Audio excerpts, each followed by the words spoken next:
রনি ও লিপি একটি অংশীদারি কারবারে দুজন অংশীদার। তারা কারবারের লাভ লোকসান 2:1 অনুপাতে ভাগ করে নেন।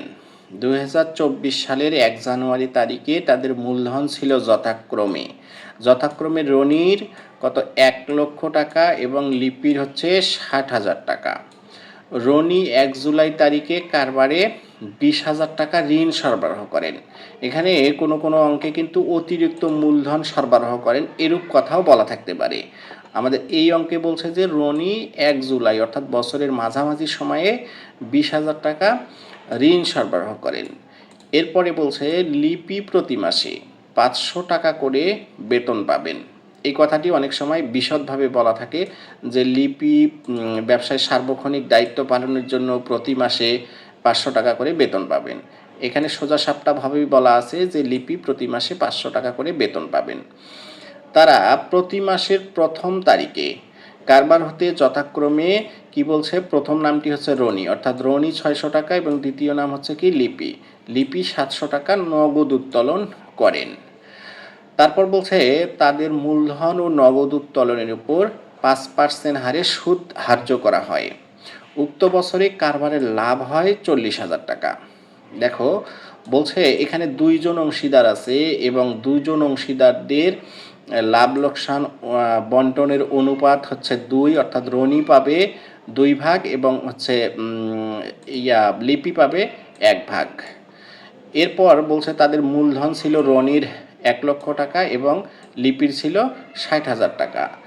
এরপর বলছে যে বছরের মাঝামাঝি সময়ে 20,000 টাকা ঋণ সরবরাহ করেন কে, রনি। এরপর লিপির একটা কাজ আছে, লিপি প্রতি মাসে 500 টাকা করে বেতন পাবে।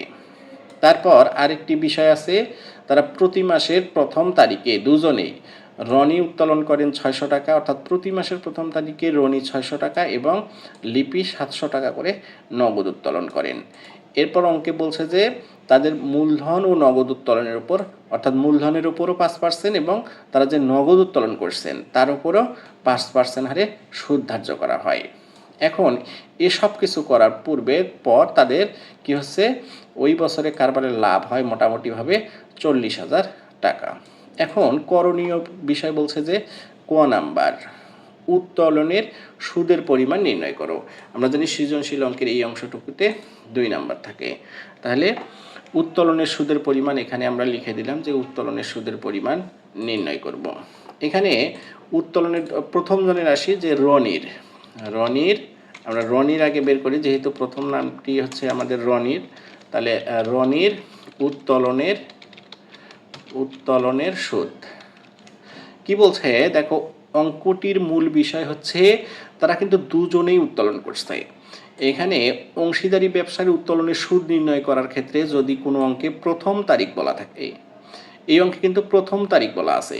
মূল বিষয়টি হচ্ছে আমাদের এটি যে তারা প্রতি মাসের প্রথম তারিখে উত্তোলন করছে।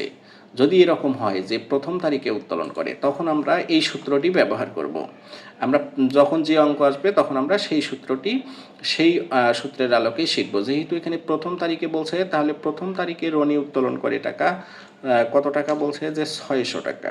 তাহলে 600, এই 600 টাকার কয় পার্সেন্ট, 600 টাকার কয় পার্সেন্ট, তাহলে 600 গুণন হচ্ছে কত, গুণন হচ্ছে আমাদের 5, যেহেতু 5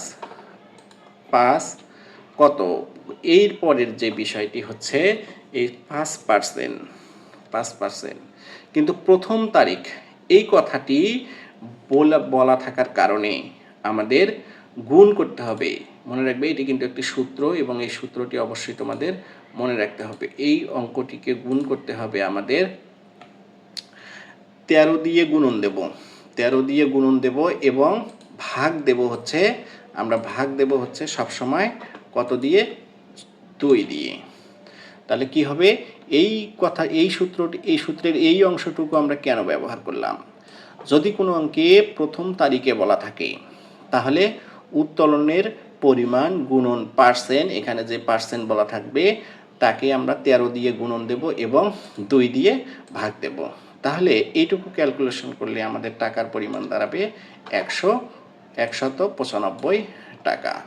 এটি হচ্ছে কার উত্তোলনের পরিমাণ, এটি হচ্ছে আমাদের রনির উত্তোলনের পরিমাণ। এরপরে আমরা বের করব লিপির উত্তোলনের সুদ। লিপির অনুরূপভাবে আমরা বের করব লিপির উত্তোলনের সুদ।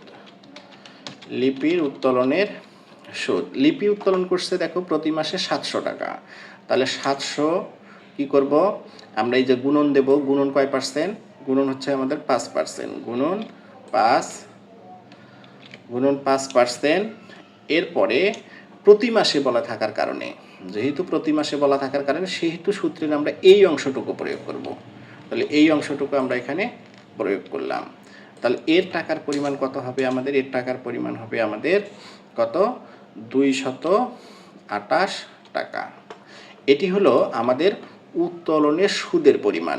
এখানে অবশ্যই কিন্তু উত্তোলনের সুদের পরিমাণ এই কথাটি আমাদের লিখে দিতে হবে। উত্তোলনের সুদ কি লিখব?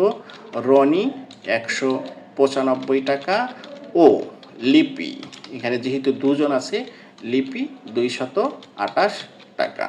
এটি হলো আমাদের ক অংশের সমাধান। এর পরের অঙ্কে আমরা খ অংশের সমাধান করব। ধন্যবাদ।